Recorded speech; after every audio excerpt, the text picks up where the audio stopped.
अस्सलाम वालेकुम नाज़रीन, उम्मीद करता हूँ आप सब खैरियत से होंगे। एक दफ़ा फिर हाज़िर है हर्बलिस्ट फ़िरोज़ अली।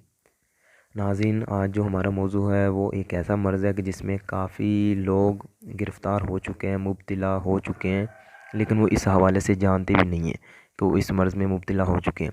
तो मैं कोशिश करूँगा कि उसकी अलामात आपके सामने रख दूँ। तो आपकी मालूमात के लिए वो वीडियो शेयर कर रहा हूँ। अगर वीडियो पसंद आए तो लाज़मी आगे शेयर भी कीजिएगा, लाइक कीजिएगा। तो सबसे पहले ये कि इसकी मैं आपको अलामात बता देता हूँ, और इस जब अगर अलामात आपको दिख जाएँ तो उसके बाद इसकी मैं वजह भी बताऊँगा और इसका इलाज इसी वीडियो में इंशाल्लाह ताला शेयर करूँगा। तो सबसे पहले मैं इसकी अलामत बता देता हूँ कि इसमें ये होता है कि खाने के बाद ना फ़ौरन इस तरह लगता है जिस तरह पखाना सा आ गया है फ़ौरन, ठीक है।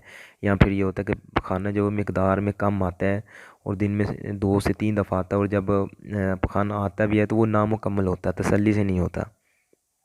और ये इसके स्टेप्स हैं, ज़रूरी नहीं है। कुछ लोगों में इस तरह हो रहा है कि दिन में 2 से 3 दफ़ा आ रहा है पखाना, नामुकम्मल सा आ रहा है। कुछ को ये हो रहा है कि खाने के फ़ौरन बाद पखाना सिर्फ आता है, इसके अलावा और कोई अलामत नहीं है। तो ये अलग अलग लेवल्स हैं, ठीक है। जोन सा भी लेवल अगर आपको इसमें मिल रहा है कि हाँ ये वाला है, तो वो समझिए आंतों का ही मसला है, यानी कि आंतों की सोजिश का मसला है। और इसके अलावा जब आंतों में सोजिश होती है तो इसके ये होता है कि जब आपने खाना खाया है फ़ौरन पेट भारी सा हो जाएगा, और या इस तरह लगेगा कि गैस ही आ चुकी है पेट में। और जब खाना वगैरह बंदा करता है तो इस तरह ईजीलेस महसूस होता है कि बंदा इजी हो गया, फ्रेश हो गया। और कुछ को तो तब भी इस टाइप का मसला है जो वो जान नहीं छोड़ता। तो बात करने का मकसद ये है कि ये आंतों की सोजिश का मसला होता है। लोग इसे मैदे का मसला समझते हैं, यानी कि वो मैदे की दवाइयाँ भी खाते हैं, पैराज़ोल हो गया, राइज़िक हो गया। तो वो बिल्कुल गलत कैप्सूल्स की जो अद्वियात हैं या उनमें जो भी साल्ट्स हैं वो नुकसानदेह हैं, अल्कलाइन है वो। और अल्कलाइन इस मामले में या इस मर्ज़ में बेहतर तजवीज़ नहीं है। वक्ती आराम वाक़ई है, लेकिन बेहतरीन तजवीज़ जो है वो ये नहीं है। तो दूसरी ये बात करनी थी कि जब ज़ाहिर बात आंतों की सोजिश का मसला होगा तो मैदे में लाजमन जिस तरह जलन होगी, तेज़ाबियत सी होगी, या खाना जब खाना खाते हैं तो ऊपर सा महसूस होता है जिस तरह कि छाती में खाना सारा रुक गया, नीचे तो गया नहीं। तो या पेट भारी सा हो जाता है, तो इसमें मैदे लाजमन डिस्टर्ब होना बनता है मैदे का। लेकिन इसका मतलब ये नहीं कि हम अब मैदे का इलाज करें। इसका इलाज सही यही बनता है कि हम आंतों की सोजिश को उतारें और आंतों को बिल्कुल इजी रखें। ये नहीं है कि उन पे बोझ पैदा करें। तो और इसी आंतों की सोजिश की वजह से हमारे लोगों में मज़ीद आगे मसलों की इब्तदा हो रही है, और इन्हीं आंतों की सोजिश की वजह से आगे मज़ीद मसाइल में इजाफ़ा हो रहा है, जिनमें से मैं कुछ आपको गिनवाना चाहता हूँ।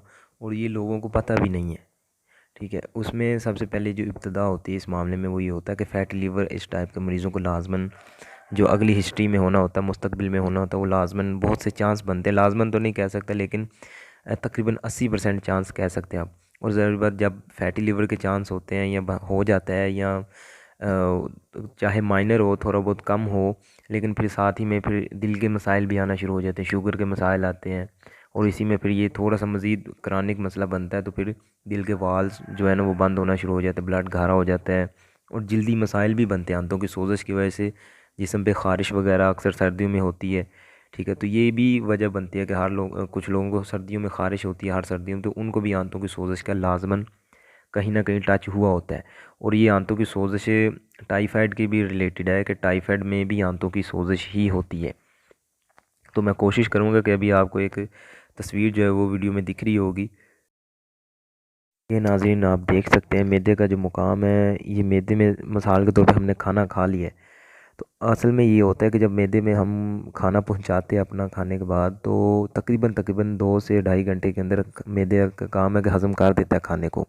अगर मज़ीद अगला काम जो होता है वो आंतों का होता है कि उसमें से स्टूल पास करवाना है या आगे भेजना है, उसमें से जो भी मामला हल करवाने हैं। तो ज़्यादा जो हमें मसला बनता है या खुराक डिस्टर्ब करती है वो आंतों के अंदर करती है बजाय मैदे के। इसलिए हमें चाहिए कि आंतों पे ज़्यादा गौर करें बजाय मैदे के। और जब आंतों का मामला हल हो जाएगा तो बहुत चांस है कि मैदे के आपको बहुत मसाइल से छुटकारा हो जाएगा।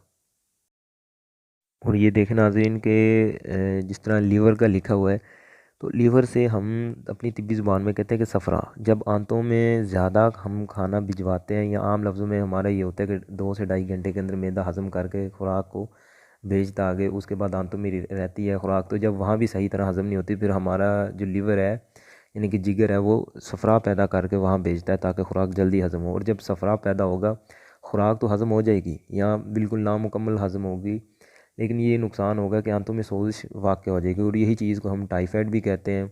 और ये आप देख सकते हैं लार्ज इंटेस्टाइन और स्मॉल इंटेस्टाइन, तो इनमें फिर सोजिश आ जाती है। कुछ की बड़ी आंत में सोजिश होती है, कुछ की छोटी आंत में सोजिश, और यहीं से मसाइल पैदा होते हैं। और यही बात है कि असल में हम इस पे गौर नहीं करते हैं। ऊपर से हमारे मेडिकल लोग या इंग्लिश डॉक्टर जो हैं वो इस पे वो ये कि मैदे के मुकाम पे वो मेडिसिन चलाए रखते हैं। हमारे हकीम भी कुछ मैदे के मुकाम पे फक्की हो गए, चूरन हो गए, वो चलाए रखते हैं। हालांकि यहाँ पे आंतों की सोजिश के मामला को देखना पड़ता है। और इसी वजह से फिर जब ये मामला ख़राब होते हैं तो जिस तरह मैंने अर्ज़ किया कि फ़ैटी लीवर, शुगर, दिल के मसाइल, जल्दी अमराज यानी कि ख़ारिश वगैरह, और इसी वजह से फिर ये होता है कि मिनरल्स जो होते हैं ना, जिस तरह के प्रोटीन है, फ़ैट है, ये भी सही तरीके से फिर आपको नहीं मिलते। जब ये नहीं मिलेंगे जिस्म भी कमज़ोरी महसूस करेगा। चाहे जिस्म देखने में ठीक है, मोटा ताज़ा जिस्म, लेकिन अंदरूनी तौर पे नाकिस ज़ाहिर खुराक ही नाकिस होगी, अंदरूनी तौर पे मिनरल्स नहीं मिले होंगे, कैल्शियम होगी, प्रोटीन होगी, या जितने भी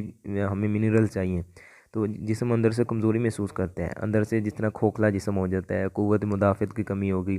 और जब क़ुव्वत मुदाफ़त की कमी होगी तो ज़रूर अलग अलग इक़साम की जो अलामत वो देखने को मिलेंगी। जिस तरह कि अब सर्दियाँ शुरू हैं तो कुछ को नज़ला ज़ुकाम, यानी कि छोटी छोटी अलामतें कहेंगे हम, बीमारी तो नहीं कह सकते, लेकिन अलामतें देखने को आ जाती हैं। और इसी वजह से फिर एहसासात में भी कमी बेशी आ जाती है, इसी मामले की वजह से, यानी कि गुस्सा, चिड़चिड़ापन। और कई दफ़ा कुछ लोग होते हैं कि इबादत में भी इसी मामलत की वजह से भी पीछे रह जाते हैं। ठीक है, कि जब वो खुराक बहुत ज़्यादा खाते हैं तो आंतों में ख़मीर सा पैदा हो जाता है, ताफुन पैदा होता है, मुंह से भी बदबू वो देखने को आती है कि होती है उनको। तो उन्हीं वजह से वो ज़हनी तौर पे भी वो चिड़चिड़ापन, तन्हाई या डिप्रेशन टाइप का शिकार होते हैं। तो उसी वजह से फिर वो इबादत से भी दूर होना शुरू हो जाता है। जो ताल्लुकात होते हैं माशरती लोगों में आपस में, वो भी डिस्टर्ब होते हैं।